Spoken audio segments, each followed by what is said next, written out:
What's going on, guys, and welcome back to another video, and welcome to your stimulus check update, stimulus package, and infrastructure update and daily news report. Today I'm going to bring you a lot of updates. First off, in about 3 weeks we're going to be seeing a lot of new proposals.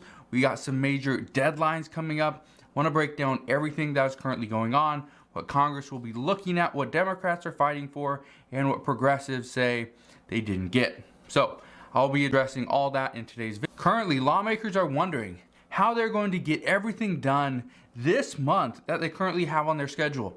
Some say it's not possible. But just yesterday, we saw the unemployment benefits expire. Many progressives were very upset by this because they didn't want this to happen. However, this was just the start. This was just the start of things that lawmakers were fighting over, were the unemployment benefits. Over 8 million people lost all their income in one day. Now, we don't know. This could be good. This could be a good thing for the jobs, for the jobs reports this next month. This could be a great thing for the unemployment rate, but just in the short term, this isn't good because people are losing their income. And let me know down in the comment section below. Are you one of those people that pretty much you've been trying to get a job, you're getting your unemployment benefits, and all of a sudden they're gone? Are you one of those people? I'm just curious, how many people here currently are not working or were not working? Maybe you got a job over the past day.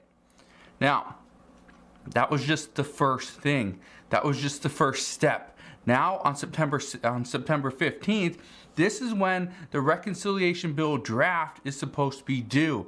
According to many people, they say this is a deadline that most likely they will not hit. Some say they will be there, but as far as the entire bill and every piece of legislation, it will not be submitted to Senate Majority Leader Chuck Schumer. Not at that time. But he wants to have all the legislation so that he can put it together and it can be debated. This is another deadline. This is another self-imposed deadline. But the goal with the September 15th date is so that they can get this bill debated in time to vote on it and pass it before October 1st.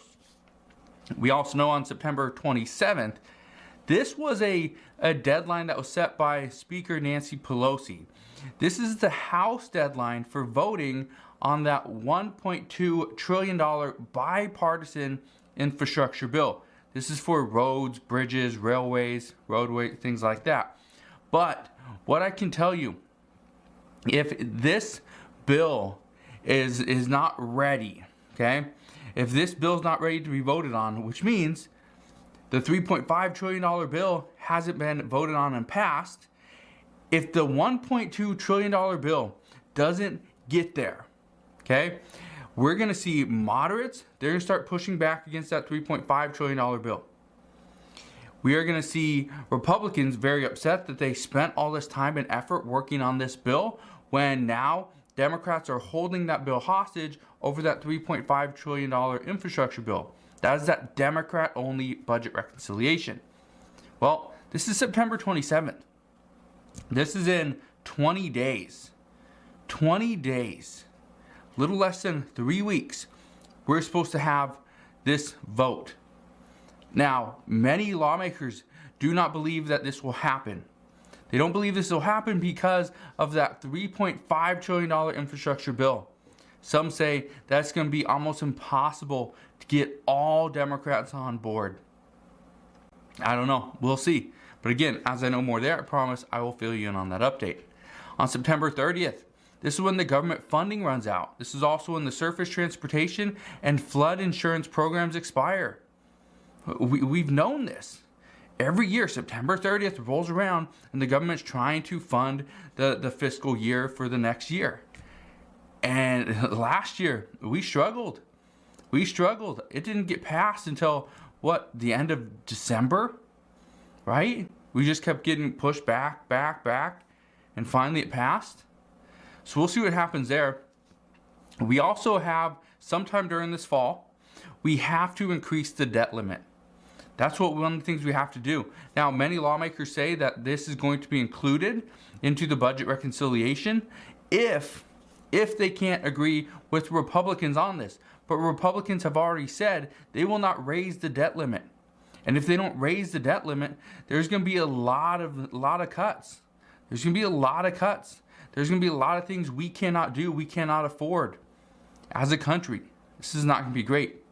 We also hear from multiple senators that they say that they would normally be worried about their full schedule because, again, the Senate, they come back next week. They come back next Monday. But the House of Representatives, they don't come back for an additional 2 weeks. The House of Representatives, they come back on September 20th. The Senate, they come back on September 13th. Between September 20th and September 27th, 7 days.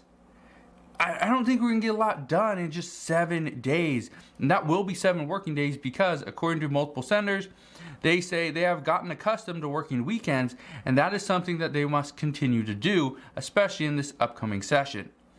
So we'll see what happens there. Now, I got a question the other day. I want to answer this. Again, if you guys have questions, please put your questions down in the comment section below. And I'm going to answer those, yes, in video form here on YouTube. But I'm also going to do videos over on TikTok on that specific question. So you don't have to go through a bunch of videos to try to find that one answer. I will just address it in a TikTok video. So make sure you go and click that link down in the description box below. Go follow me there. But one of the questions we got the other day was, what happens to the Democrats' final budget reconciliation if they don't use it by the end of this fiscal year? Well, if they don't use it, they lose it. It's that simple. It doesn't get carried over into the next year. But they will still have 3 more budget reconciliations for fiscal year 2022. So if they don't use the one this year, they're just going to miss that opportunity. And that's not something that Democrats want to do. That is one of the reasons why they're pushing to get this done before October 1st. But keep this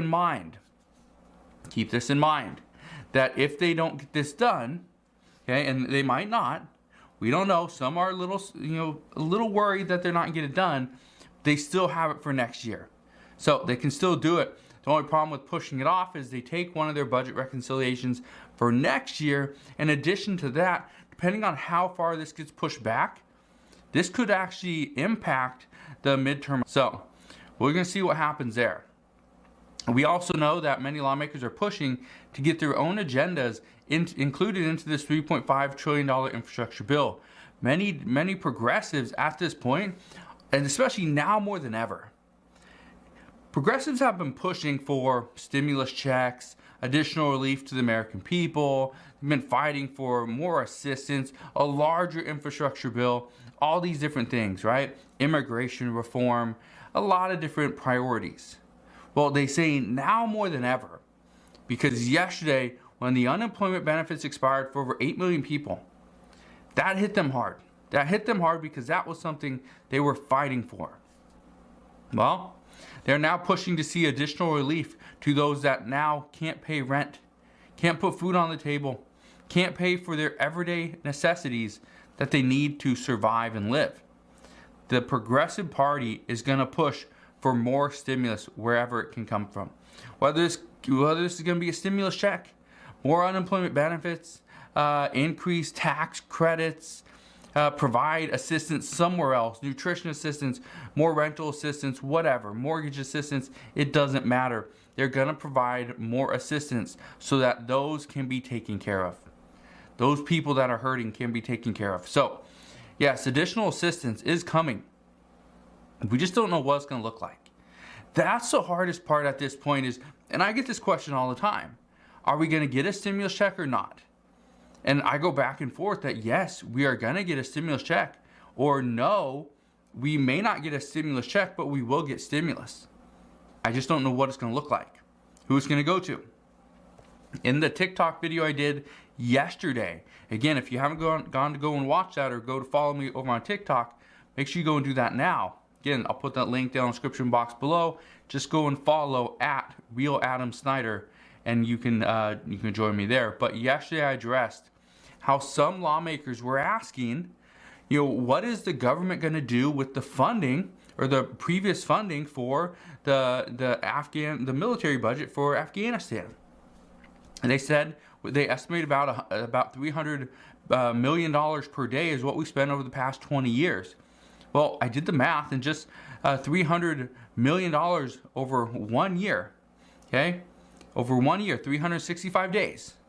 That comes out to about $109.5 billion, which would actually provide a $1,400 stimulus check to roughly 78.2 million Americans. So, there are lawmakers that are asking, what are we going to use that money for? Are we just going to push it right back into the Pentagon and right back into the military budget? Or can we reallocate that and use it somewhere else? Now, that money could be used to, save, because technically $300 million per day over 10-year period, over a decade, which that $3.5 trillion bill is supposed to run, that's going to save us a lot of money. That could essentially pay for the entire bill. I haven't done the math on that, but that could essentially pay for the entire bill in most cases. Again, it's about $109 billion times 10 years. So what is that? About $1.1 trillion. So essentially it's not going to pay for the 3.5, but it's going to pay a decent amount of that bill. So again, that's another option. But I answered that question over on TikTok just yesterday. So again, make sure you go follow me there. Also, right now the key that progressives are saying is the key to moving forward is, will moderates accept the fact that more people need help? Yes, we understand the jobs market is coming back, that we're rebounding as an economy, the unemployment benefits expired, but there's more jobs than people. So every single person should be able to go get a job. The problem is, will it happen? We don't know. But what I can tell you is over the next 2 weeks, just 2 weeks, we will have a good indication of, okay, are people hiring again? How is the jobs market looking? Do we still have a decent amount of people on unemployment? Or, and here's the thing that could make things very tricky, are more people going on unemployment every single week? If they are, there's a reason for that. That'll be the Delta variant or the Mu variation. So we will see what happens there. But again, next couple of weeks will be very telling as to where we move forward as a country. Also, in other news, it's actually pretty interesting that El Salvador is actually the first country to adopt Bitcoin as legal tender. This was a huge move because many people say that this is only going to cause more countries to follow suit. The president of El Salvador says it's going to save them hundreds of millions of dollars per year in order to use this, which is going to be great. But a few experts say that this is just going to increase and fuel money laundering. So we'll see what happens, but I think this was an interesting move.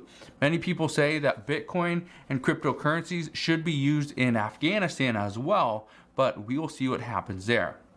Now, very interesting stories out this morning. The U.S. now has reached 40 million cases. These are recorded cases. 4 million of those were actually counted in the last 4 weeks. Yesterday, on Labor Day, cases reported were 137,270 on a 7-day average. That's a decent amount. Last year, in 2020, on Labor Day, we reported only 39,355 cases. That too was on a 7-day average.